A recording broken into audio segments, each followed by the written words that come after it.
If you found this video Ladies helpful, and please gentlemen, like, share and good day subscribe for and latest welcome to the upcoming videos. CreditAccess Grameen Limited Q1 FY26 conference call hosted by Equidius Securities. As a reminder, all participant lines will be in the listen-only mode, and there will be an opportunity for you to ask questions after the presentation concludes. Should you need assistance during this conference call, please signal an operator by pressing star then zero on your touchtone phone. Please note that this conference is being recorded. This conference call may contain forward-looking statements about the company, which are based on the beliefs, opinions, and expectations of the company as on the date of this call. These statements are not the guarantee of future performance and involve risk and uncertainty that are difficult to predict. I now hand the conference over to Mr. Shripal Doshi for Equidius Securities. Thank you, and over to you, sir. Good evening, everyone. I welcome you all to Q1 FY26 earnings call of CreditAccess Grameen. Today, we have this top management of CreditAccess Grameen represented by Mr. Ganesh Narayanan, CEO and MD designate, Mr. Gururaj Rao, Chief Operating Officer, Mr. Nilesh Dalvi, Chief Financial Officer, and Mr. Sahib Sharma, Head Investor Relations. I would now like to hand over the call to Mr. Ganesh for his opening remarks, post which we can open the forum for question and answer. Over to you, sir. Thank you, Shripal. A very good evening to all of you. We are pleased to welcome you to the conference call to discuss our first quarter FY26 business performance. We've begun FY26 with a positive momentum, setting the tone for the year ahead. Our Q1 FY26 performance has created a new benchmark, achieving the highest ever first quarter disbursement in our history. This is a testament to our resilience and agility that define us, given that we are coming off the back of a challenging credit cycle. Before we deep dive into the first quarter performance, I will encourage all of you to go through our FY25 integrated annual report themed Being Sustainable and Responsible, available on our website. This report reinforces the principles that define us while capturing full spectrum of our financial performance, business strategy, progress in our ESG journey, and commitment to robust corporate governance. We have witnessed broad-based decline in PAR accretion rates across our operating geographies with a strong ground-level execution and disciplined approach to customer engagement. The PAR 15 plus accretion rate stood at 0.46 in June 25 compared to 1.34 in November 24. Karnataka is gradually inching towards stabilization with new PAR 15 plus accretion rate significantly being controlled at 0.58% for the month of June 25 from a peak of 2% in February 2025. The gradual stabilization in asset quality over the past 3 quarters has enabled renewed focus on our growth. Our employee base grew from 20,970 employees in March 25 to 21,333 employees by end of June 25, while maintaining lower annualized attrition rate of 27.1% in Q1 FY26. This has resulted into improved customer servicing and supporting our asset quality outcomes. We have strengthened our market position amid multiple headwinds, increasing our AUM-based market share by 70 basis points during FY25 to reach 6.9% of the overall microfinance industry. This gain reflects the consistency of our approach with a continuous on new-to-credit customers and a strong commitment to supporting our borrowers through every stage of their credit journey. We added 2.16 lakh borrowers in Q1 FY26, of which 43% were new to credit, maintaining a consistent trend quarter after quarter. As a result, 33% or one-third of the borrower base is unique with CA Grameen as of June 25, compared to 26% in August 24. The branch expansion is progressing well, with 54 branches opened in Q1 FY26 across a mix of vintage markets and newer geographies. Our retail finance portfolio, the strategic growth lever, witnessed significant increase in YOY share from 2.9% to 6.8% at end of June 2025. We are pursuing a calibrated growth in the segment with strong focus on maintaining asset quality. At the same time, it is important to highlight the increasing share of 3-year loans in GL book rising to 44.3% in Q1 FY26 from 33.3% in Q1 FY25. While the strength reflects the improvement in serviceability and long-term retention, the probability of us handholding these customers into retail finance increases meaningfully given our evolve with customer philosophy. Our internal policies on placing limits on credit exposure even before MFIN guardrails were implemented have resulted in a natural and steady deleveraging trend. Referring to slides 10 and 11, GLP of borrowers with greater than three lenders stood at 11.1% in June 25 versus 25.3% in August 24. The GLP of borrowers with greater than 2 lakh unsecured indebtedness stood at 9.5% as of June 25 compared to 19.1% in August 24. Further, the average total unsecured debt of CA Grameen borrowers has declined 14% year on year, while the average monthly obligation has declined by 6% year on year.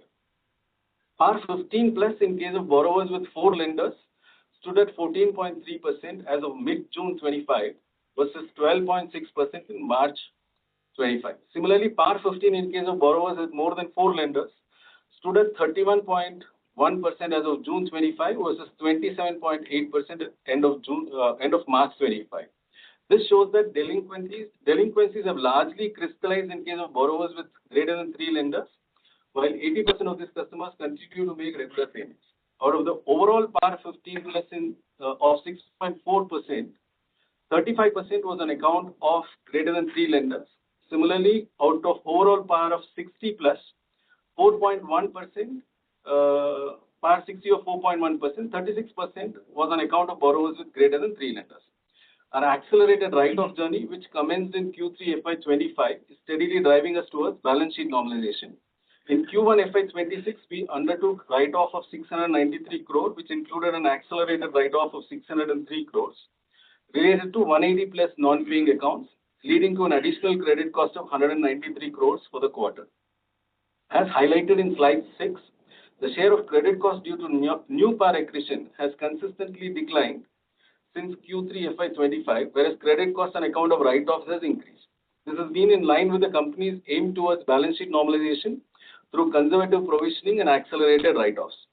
Overall, the company continued to hold 133 bips or 331 crore higher provisions over PAR 90, 323 bips or 833 crore higher provisions compared to IRAC prudential norms, and 74 crore higher provisions compared to NBFC provisioning norms. Our collection efficiency excluding arrears stood at 93.2% for Q1 FY26, while being 93.5% for the month of June 25. PAR 90 stood at 3.29%, GNPA of 4.70%, and net NPA of 1.78%, both predominantly measured at 60 plus DPD. Net interest income grew 7% quarter on quarter to 937 crore, with portfolio yield at 20.3% and interest spread of 10.6%. We observed a decline of 8 bps in our average cost of borrowings to 9.7% at the end of Q1 FY26, having remained stable at 9.8% over previous 7 quarters. During Q1 FY26, we raised 2,570 crores, which included partial drawdowns from our maiden USD 100 million multi-currency syndicated social loan, comprising of Japanese yen and US dollars denominated commitments. This transaction is particularly significant as it was priced comparable to our domestic borrowing rates and notably lower than our average cost of borrowing. We raised money from leading banks from South Asia and Far East, reflecting our strong ESG credentials and consistent impact-driven record. We remain confident of building on this momentum as we work towards our strategic objective of achieving 25 to 30% foreign borrowings by financial year 28. NIM remains steady at 12.8% for Q1 FY26. Cost to income ratio stood at 33.5%, while PPOP stood at 653 crore in Q1 FY26. The liquidity levels, including cash and cash equivalents, were adequate at 2,025 crore, amounting to 7.3% of the total assets. Additionally, we have sanctions in hand of 3,093 crore and another 6,500 crore worth of sanctions in pipeline. The capital adequacy remains comfortable at 25.5%. We delivered a PAT of 60 crore in Q1 FY26, leading to ROA of 0.9% and an ROE of 3.4%. The microfinance sector is showing signs of stabilization, supported by implementation of MFIN guardrails and improved lending discipline across the ecosystem. Looking ahead, the outlook for FY26 remains encouraging, with favorable monsoon forecasts and strengthening rural sentiment laying the groundwork for sectoral revival. Our strong business momentum and stabilizing asset quality position us well to deliver robust profitability in the second half of FY26 as guided. Thank you for your attention and time. We now open the forum for questions and answers. Thank you very much. We will now begin the question and answer session.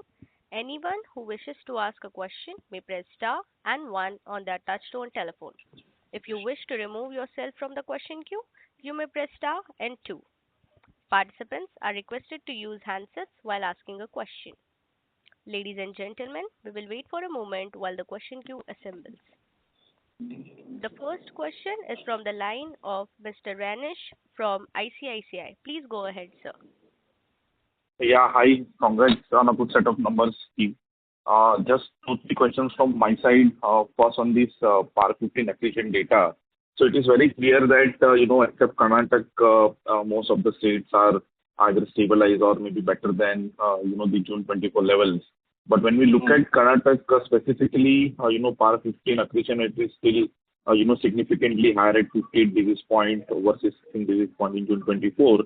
And also, when we look at PAR 0, which is increased to 9.2 in June. So what is happening at the ground level? What are the factors, which is causing this delay? And does this also possess any risk to our, Karnataka credit cost guidance of 1 to 1.25, which we shared last quarter? Okay. So Renish, at ground level, the situation is consistently improving. If you see the chart, we have on a month-on-month basis, we've shown improvement in Karnataka also. I agree that it is not at a normal level, but we are hoping that by end of Q2, we should see further drop in new PAR accretion in Karnataka. And we'll have to kind of watch Q3 to see where this will settle down, right? So we'll have to see whether it goes back to the earlier trend of 15-20 bits or it's going to kind of settle down slightly high. But at least the monthly trend is showing that it is consistently every month, probably on a weekly basis also, it is showing a very strong trend of recovery, right? So the nature of PAR is still the same, that a certain section of customers are using, the ordinance to kind of request for some more time. But however, what is encouraging is that you are seeing that in the early buckets, more than 40% of customers, that is before 60 days, more than 40% of customers are partially paying. So while you are accruing new PAR, the old PAR is also performing through partial payments, right? So it should kind of balance out during this quarter is what we feel. So this partial payment customers are only for Karnataka, right? No, this is overall as a company also we have 40%. Karnataka is also similarly trending. For the new PAR accretion, you are saying? Yes. So less than 60 days PAR, partial paying customers at a company level as well as Karnataka is roughly around 40-45%. Got it. And does this possess any risk to our credit cost guidance in Karnataka, what we shared in Q4 of 1 to 1.25%? So we would want to keep it there, but however, like I said, we'll have to see how Q2 pans out and how we stabilize in Q3, right? So the only comforting factor is every month we are seeing progress, and we'll have to see how this kind of tapers down over the next few months. Got it. So second question is on the retail finance. You also mentioned in your opening remarks about strategically scale up of this book. So can you share a little more detail about, which product is driving this growth, which geography, how are the setup, internally, who is leading this business, etc.? Sure. So broadly, today, our retail finance comprises of graduated customers taking unsecured business loans. It also comprises of mortgage loans, that is secured business loans, as well as affordable home loans. Right. So today, as we speak, most of the book that is more than 1,000. Currently, it is 1,300 crores. Unnati. 1,300, right? Yeah. So the unsecured business loan book is around 1,300 crores, which is the graduated customers taking unsecured business loans. This is predominantly done in our core geographies, which is Karnataka, Maharashtra, Tamil Nadu, MP.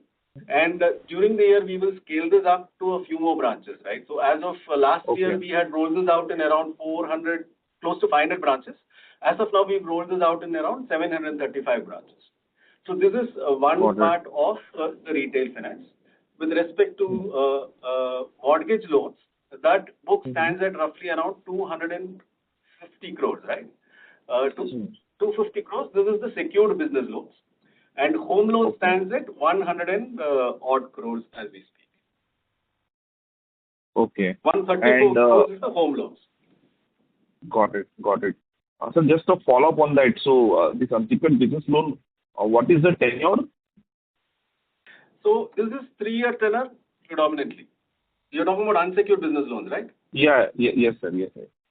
Yeah, this is predominantly 3-year tenor. And any data to share on 6-month on book performance or anything? So this unsecured business loans, as of last quarter, we were roughly at a par 30 of close to 2%. And we are range bound. I think we've seen a slight increase here, predominantly because this book is also in Karnataka. But we are around 75 bips higher than Q4. But we see that also stabilizing in the coming quarter. So what is the par 30 you said? 2 basis points. So last quarter we said it is sub 2%. Now it's inched up by 75-80 bips. Oh, okay. Got it. And just the last thing, sir, there was a media article suggesting, many players are increasing their lending rates in MFI. So are we also contemplating any rate hike or how is it? So we've not increased rates for the past few quarters. That media article was kind of quoting what is published on the website as well as comparing it with portfolio yield. So on a QOQ basis, our average lending rates have not increased. Okay. And we have not, we are not thinking to... No, we are not looking at in the near future. Got it. Thank you so much, sir, and best of luck, sir. Thank you, Ranesh. Thank you, sir. The next question is from the line of Abhishek from AB Capital. Please go ahead, sir. Yeah, am I audible? Yes, Abhishek. Sir. Yes, sir, you're audible. Yeah. I know you already spoke, but just again wanted to ask this only. You think we are the challenging portion of the credit cycle, we have already crossed it, right? And we can again grow confidently, aggressively like our past. Yes, that is the confidence that we are seeing consistently month on month, right? So that is why we've been publishing monthly updates. So every month we are seeing improvement with certain amount of aberration that happened in April because of year closure and holidays, and that translating to slightly elevated par in May also. But I think consistently, if I see as a trend, we are inching towards normalcy. Okay. And any other state other than Karnataka that you would like to flag as of now, where stress might be there a little bit? No, all other states have really come back quite strongly. Okay. Thank you. Thank you, sir. The next question is from the line of Shreya Shivani from CLSA. Please go ahead, ma'am. Yeah, thank you for the opportunity. I have 3 questions. My first question is on one of your peers had commented in their result call that they are facing some challenges in growing the MFI book in Karnataka and Tamil Nadu. Now I understand this is your home turf, so can you help some color you can give about on what kind of growth and new customer acquisition has been seen in these 2 geographies in the past quarter? I know in the PPT you give us that data for the past 1 year, but just for the quarter. That's my first question. My second question question is on the employee cost. So I understand that your employee count was increasing from fourth quarter itself. So the employee cost has come in at a elevated rate. What should be the run rate? How should we build it for the year? Was it that more variable was paid out this year? Some color on that would be useful over here. And my third question is, I think you've partly mentioned, but I still wanted to understand that last time you had mentioned that in your stage 3, your provision coverage is at a 50-60%, whatever level it is, because on the partially paying account you had kept lower PCR. So what has been the behavioral trend of this partially paying account? Do we foresee the need to provide more, or it's an improving trend? These are my 3 questions. Thank you. Okay. On the first question, we don't see any specific difference in customer acquisition with respect to challenges in Karnataka, Tamil Nadu. It is like any other state. We are normatively growing across all states. And with respect to OPEX, the OPEX in Q4 is slightly lower because we had revised the provisions with respect to annual performance bonus. Given the moderation in the performance of the company, we had moderated that also, and hence there's a revision in the provisions accordingly. So that is kind of showing you that elevated OPEX in Q1. Also, Q4 we added people, and Q1 also we've added people. So these two put together is kind of contributing to a higher OPEX. But with growth starting, you should see that this is inching lesser than 5% as we move forward. And on the third question, stage 3. Stage 3 provisioning, today we are at roughly around 63%. It is slightly lower than the last quarter because the Karnataka book, where majority of the districts are classified as low risk, has flown forward to stage 3. Hence, you're seeing a slight provision. Otherwise, there is no change in provisioning model as such. Right. Even with the partially paying accounts, you're still comfortable with the level of provisions that you have kept, right? Yes. So we are quite strong. You would know that we provide stage 3 at 60 days, not 90 days. And there is already a very high amount of provisioning in all 3 stages compared to whatever we are able to see in the market. Got it. And just one follow-up. The reason why I'm stressing on Karnataka and Tamil Nadu is because you've given us a range of 14 to 18% growth, right? So any slowdown over there would make me decide whether it's it will help us understand whether the growth is more towards 14 and more towards 18. Do you think your peers' experience of not a very normative growth in that geography could just be because of that is not their home turf or their home geography or something of that sort? Do you think competition has calmed down in many of the geographies? Any comment around that? With respect to Karnataka, I think the confidence will start coming in as people start seeing their fresh par accretion come down. So in our case, because we are seeing it coming under control month on month, our book will also grow as we move forward, right? So for different players, it could actually pan out at a slightly different point of time. But I see that it will strongly come back in some time. Got it. This is very useful, and thank you and all the best. Thank you. Participants, before we move to the next question, please press star and 1 on your touchtone phone for asking the question. Our next question is from Ms. Shweta D from Elara. Please go ahead, ma'am. Thank you, sir, for the opportunity. So a couple of questions. So the sanctions which you are holding, say around 3,000 odd crores and the pipeline of closer to 6,500, can you provide the composition across JLG versus individual or retail finance loans? Second is, so this 350 odd crores of provisions which have been made towards new par accretion. So again, here also if you can provide some color on the customer cohort.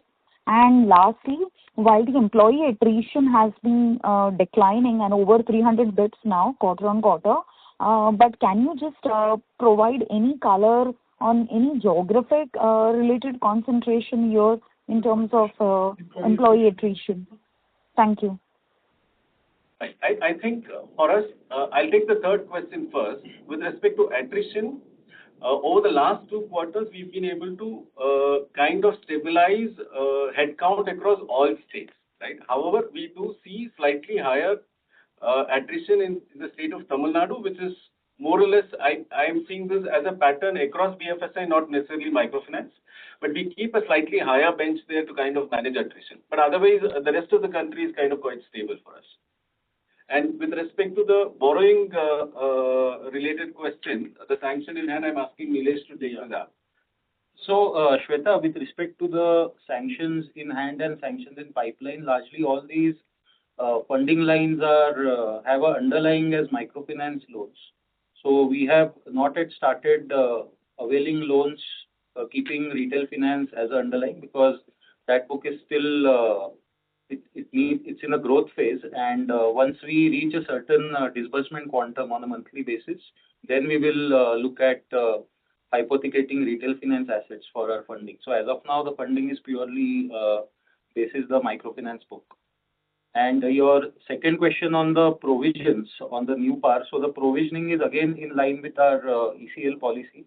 So as you are aware, we are taking a district-based provisioning approach, and depending upon the classification of the district, the provisioning is done. So as of now, the new PAR accretion, we have anyways provided the new PAR accretion across various states for your information, and depending on in which district this new PAR comes, whether it is in a low risk, medium risk or high risk, basis that the provisioning rate will be determined. So largely as of now, we are not seeing any major deviations. It's been a normative trend over last few months.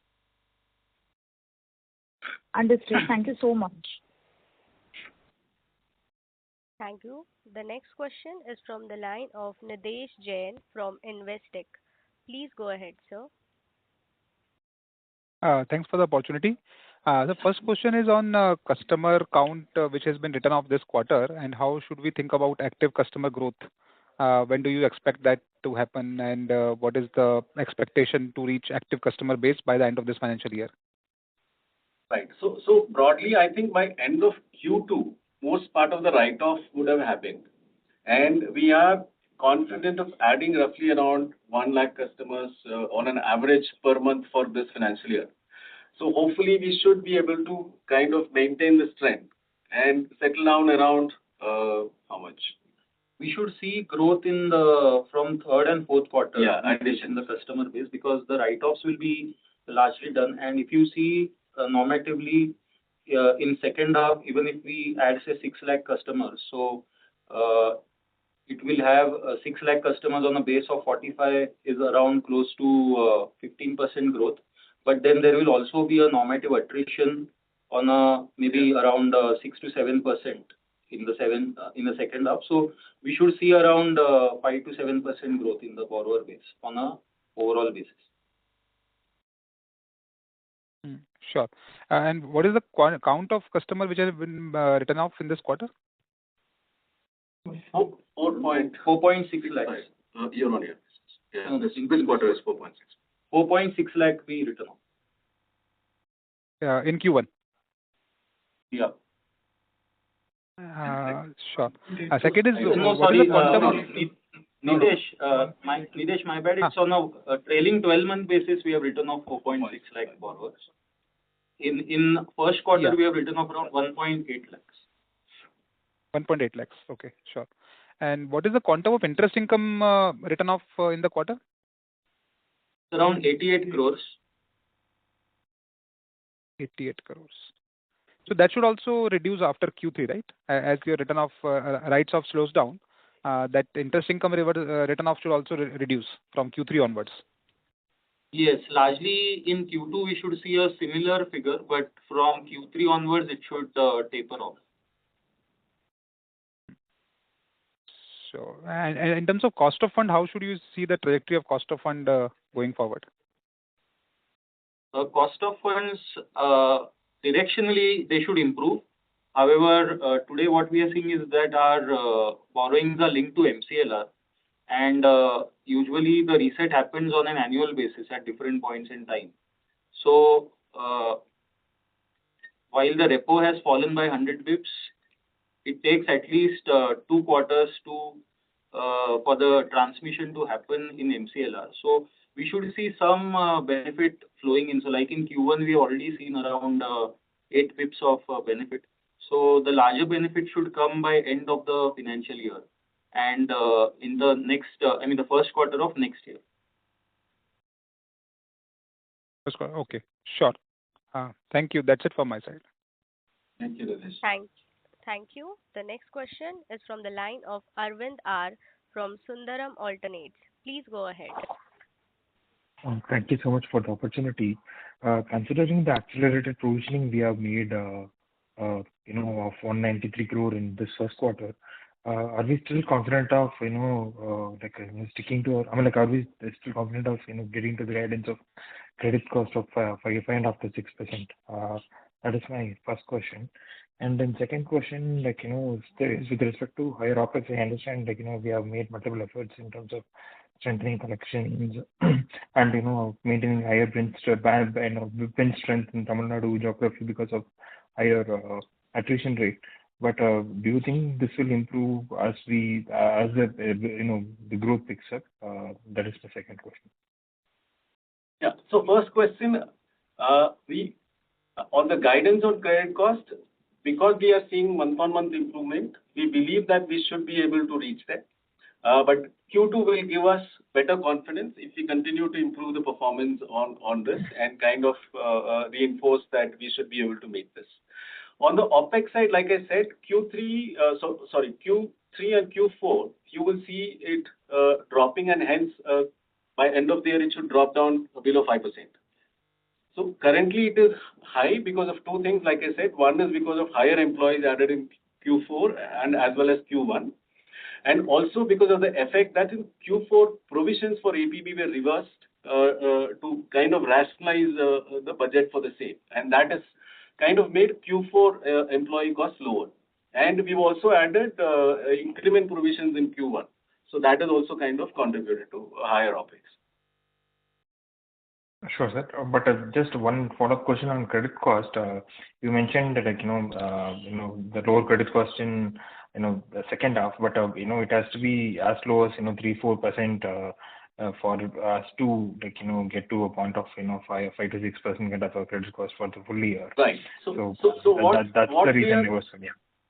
Yeah, the confidence for us is that given that the monsoons are better and field level issues have reduced, we are looking at lower migrations and a significant improvement in performance in Q3 and Q4. And hence, we are saying that it should be maintainable. Sure. If I can just ask one more question, this is with respect to regulatory, relaxation in terms of, MFI, as a percentage of the overall portfolio, being reduced from 75 to 60%. Right. Does it mean that, industry will have much more of individual, MFI, basically unsecured, loans, offered to the, a good set of customers as a overall at the industry level, and will that happen with CredAccess also, higher portion of individual MFI also? Yeah. Right. So you would have seen that we've already laid out a 2028 plan where we've said that we will diversify into these asset classes, and over a period of the next few years, we will reach roughly around 12 to 15% of diversification. Similarly, with this higher room, I think a lot of players will step into experiment into adjacent asset classes. Could be mortgage, some of them could be other asset classes that they are confident about. But I think this will grow in a phased manner. I don't see a significant ramp up across this, because all of this needs investment, thought process, technology, credit policy, etc. So I think this will be a phased growth. But it would be over a period of time. Probably most MFIs would see diversification in their portfolio per se. But I don't see it going up very quickly, but it should take a phase growth. Sure. Thank you so much. Thank you. Thank you. The next question is from the line of Rajiv Mehta from Yes Securities. Go ahead. Please go ahead. Yeah. Sir.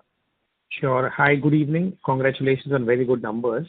So firstly, on collections, I mean, if you can comment on July collection efficiency or PAR accretion trend so far. And also what we see is this reduction in the PAR 15 accretion rate across markets. Is it also correlating or aligning with the fact that center meeting attendance is now coming back? Yeah, center meeting collections are improving. Can you also, give us some sense around it? Sure. See, July collections, I would say, has been stable as per our expectation, and hopefully it should remain strong in August and September also. He asked about Karnataka. Okay, Karnataka is improving, but overall, I think we've been stable in July also. And with respect to center meeting attendance, today we know that attendance has dipped to a certain extent. It is not as per historical levels, but we've always maintained that center attendance today has no direct linkage to repayment. Most of our repayments are coming through center meetings. Like we said earlier, your early morning center meetings have better attendance. Post 9 a.m. center meetings we've seen that the center meeting attendance has dropped. We are also seeing an uptick in digital collections. So we've reached roughly around 16% of our collections are coming through digital modes now. So we will have to see how this moves, but I don't see that as a challenge as long as you're investing to see what is happening and kind of complemented with digital modes of connecting with the customer. So digitalization is something that is contributing. Second is the amount of women getting employed has also significantly increased in rural markets. So that is also resulting. But still, the early morning center meeting attendance is quite encouraging. Post 9 a.m. Is something that has been falling, but we don't see it so far as a implication to our repayments. Most of our repayments are happening through center meetings. And today, if you see almost our daily collection efficiency as well as monthly collection efficiency is similar. So if we are not getting money in the meetings, this is not tenable. It's not maintainable. And if you can comment on the rejection rate after the April guardrail, what is it, now versus what it was before the guardrail came in April? Right. And how do you see the rejection rate going forward? Because the industry's leverage, the customer's leverage is also correcting. So do you think that in the second half, the rejection rates will kind of ease off, allowing you to add more customers because the leverage would have settled by then, and that will also help you for growth? Right. So far, after the guardrail 2, which I think we picked up around February, not in April, most of the industry picked up a little early. The rejection rates have gone up by around 5 to 10%. And we think, according to what you are saying, also our assumption is also that post Q2, because the leveraging would have dropped, it's possible that we could see slightly better approval rates.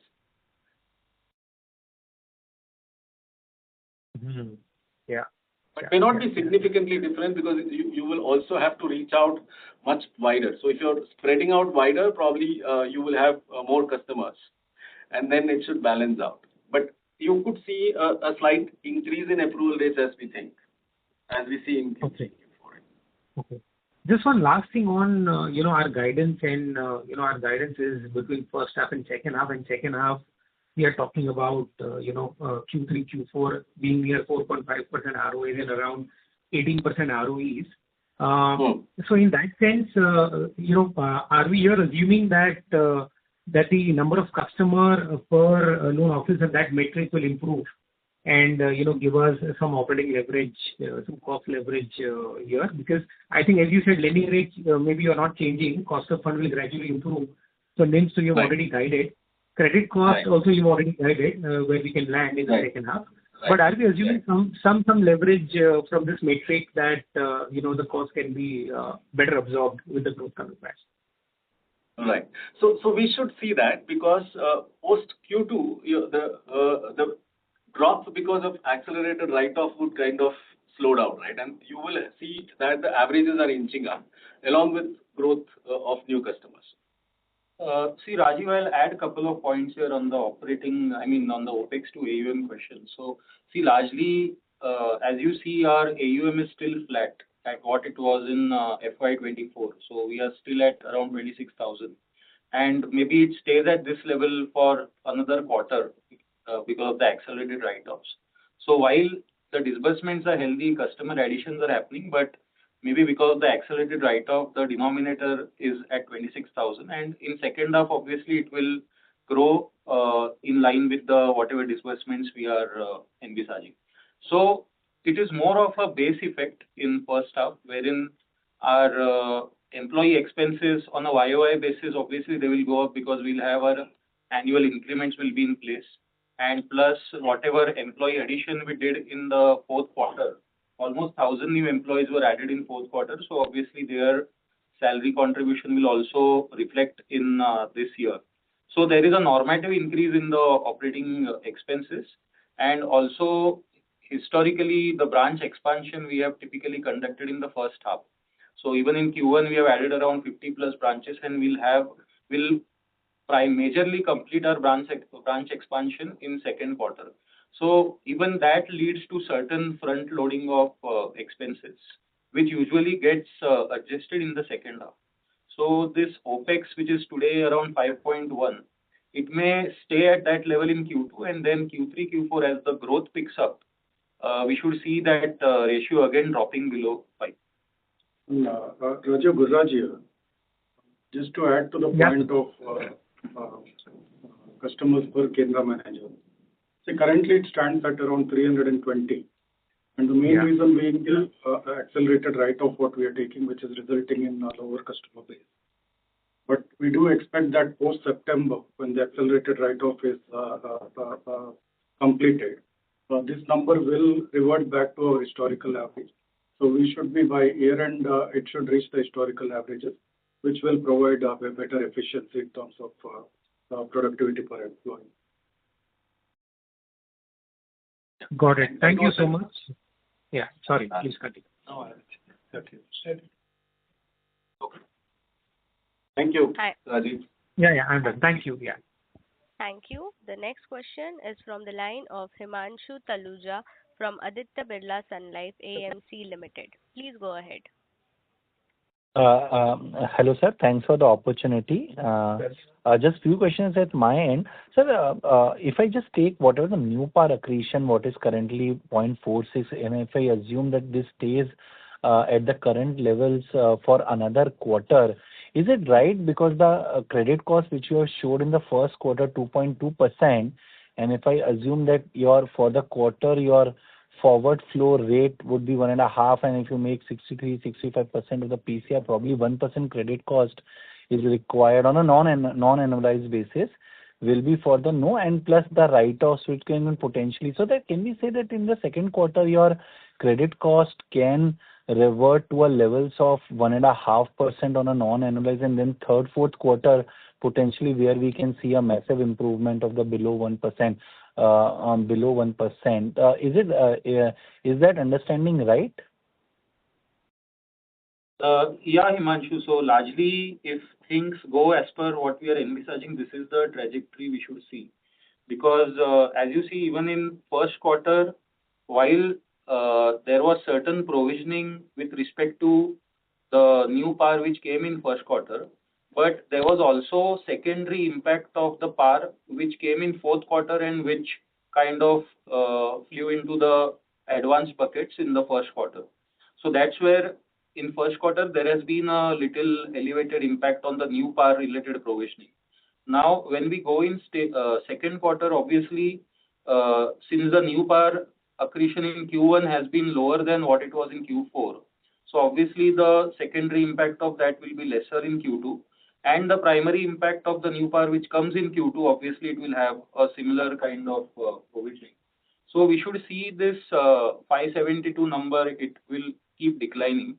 And obviously, so the idea is to understand the pace of the decline. What my math states that from going ahead quarters, assuming if your flow rate doesn't increase and stays at even at the current to a declining trajectory, your credit cost should materially decline from the coming quarters now. Yeah, Himanshu. So that's what I mean. If we look at our guidance, we are saying that obviously first half the credit cost will be elevated, and in second half the run rate will be 3.5%. So obviously, if the 3.5% is a run rate, the quarterly cost will be below 1% on a non-annualized basis. Fair. Thank you. Thanks a lot for this clarification. Second is on the growth guidance. Sir, can you help us? What kind of the portfolio are you trying to build on your retail finance? Because that proportion in the mix is also rising. Assumingly the 2 years forward, FY26 and FY27, where you see this mix will gonna be? And if you can also help us, what kind of the portfolio you are trying to build in this? Right. So right now, because our mortgage is a long journey, the book today is a little more of unsecured loans will grow faster. Your mortgage will take time to grow. But once both businesses are established, the mortgage business will run down slower, whereas the unsecured business loan will run down faster. So over the medium term, you should see that. Today, I think 70% is unsecured business loans, whereas 30% is secure. 75-25 approximately. So this should keep changing over the next few years, right? So that's how we envisage. And in the medium term should kind of reach around 50-50. Sorry, around 15% over the medium term. Around 50-50, around half each. Okay, got it. But where you think this mix of retail finance share can go from 3% last year to 7% currently? Can this head towards 12-15% in the 2 years time frame? What we have guided is around by 2028, end of the year 2028, we should reach anywhere between 12 to 15%. And we are confident of reaching that number. Sorry, what percent? 12 to 15% is what we've guided for 2028. Fair. So secondly, lastly, given this guardrail 1 and the 2, probably we see potentially 20% of the borrowers has gone completely out of the system. On a sustainable basis, what sort of the growth one can expect, assumingly the second half become normalized? Then, if you have to really guide the growth on your MFI book, what you believe on a sustainable basis you can deliver? Yeah, I think in a normal scenario, MFI book should grow in the early teens, maybe around 13 to 15%. And along with retail, we projected that the overall growth should be 20% plus, 20-25% kind of range. So it will moderate to around 10 to 15% in the microfinance side. Correct. Fair. Yeah. Thanks a lot, sir. Thanks a lot for answering. Thanks. Thank you very much. Thank you. The next question is from the line of Mr. Abhishek from HSBC. Please go ahead. Yeah, thank you. Hi, good evening, everyone. My first question is on Bihar. You've actually carved it out in your GLP branches and all, and there's a clear slowdown. This is just until November, until the elections are over, and then you think there's some growth potential, or you think that it's too overheated and therefore this consolidation in the AUM. So just wanted to check what's your thoughts regarding that. Right. So Bihar, we had actually slowed down last year because we saw certain amount of aberration in the credit cost in Bihar. So we had kind of strengthened the team, added people, and we've started growing business there. So it is nothing to do with the environment there. It is a lot more internal in our view that we saw that we were slightly higher credit costs in Bihar even compared to industry. So we had to kind of slow down to see what's going wrong, correct our policies, people, and we started growth there. So it should. It's nothing to do with election or overheat at this point. We are very small compared to the industry there, but I think we should be growing at some pace from now. And can you highlight what change you made for yourself? No, so Bihar, we had a slightly higher attrition, right? So normally with higher attrition, you will have higher credit cost. So we had to evolve a certain amount of people strategy there, and we strengthened the bench there, and we are okay now. Okay, perfect. The other question is about this year's branch addition plan and hiring plan. Can you share that? Yeah, every year on an average we do around 200. Today also this year also we should do around 8 to 10%. So roughly around 200 branches we should add this year. We've done 54 in Q1. and we will spread this out over the next couple of quarters. Okay, and hiring of like employees? So typically, we start a branch with around 5 field officers and 1 branch manager. So if you include the rest of it, you can count 6 more. Yeah, so you can average assume 6 per branch because you also have support functions like auditors and all of them coming in. So then you can assume that kind of increase. No, but you would also be hiring for the retail finance functions, which you are growing much more, and those are relatively smaller so retail and higher today, growth. retail today is not material. We have around 110 branches. Probably we'll add around 10-15 branches. That is also baked into this branch count.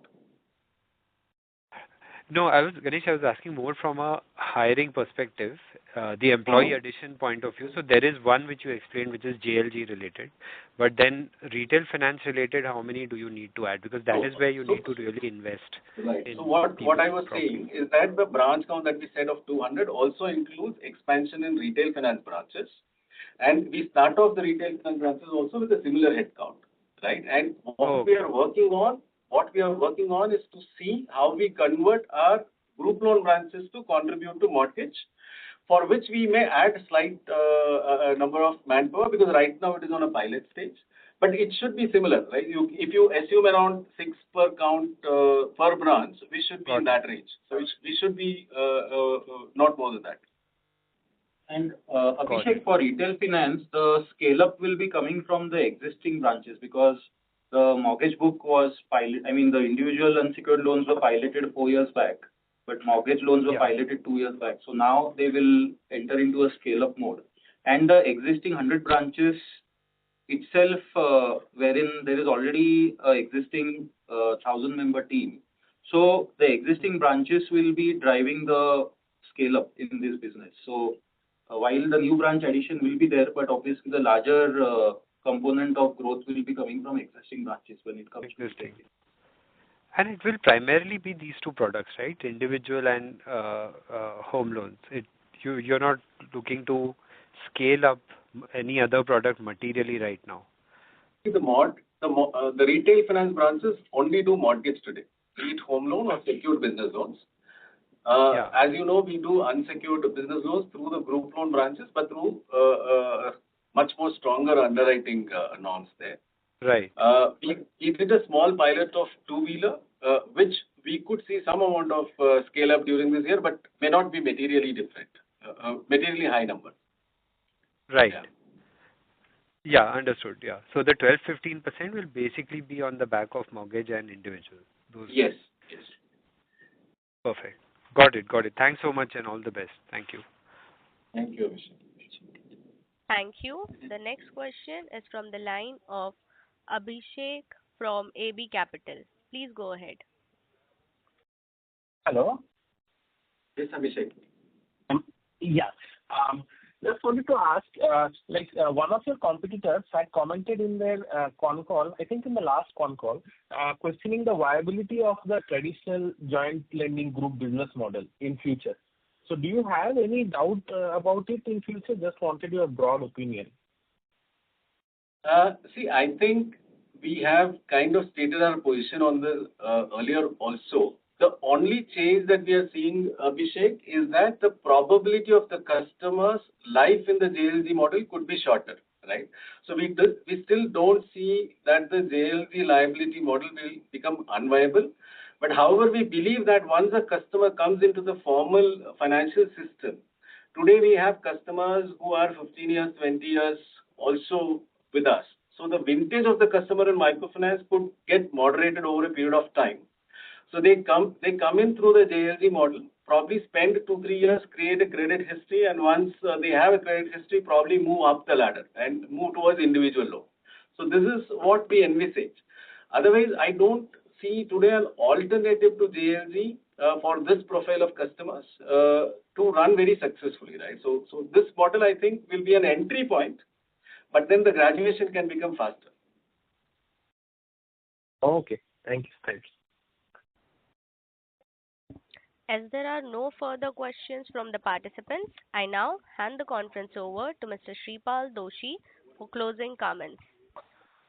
Thank you, Shruti. And thanks to the management of CreditAccess Grameen for giving us the opportunity to host the call. Thank you, sir, and thanks to all participants for being there on the call. Thank you all for your continuous support. Look forward to the next quarter. Thank you. Thank you. On behalf of Equirius Securities, that concludes this conference. Thank you for joining us, and you may now disconnect your lines. If you found this video helpful, please like, share, and subscribe for latest upcoming videos.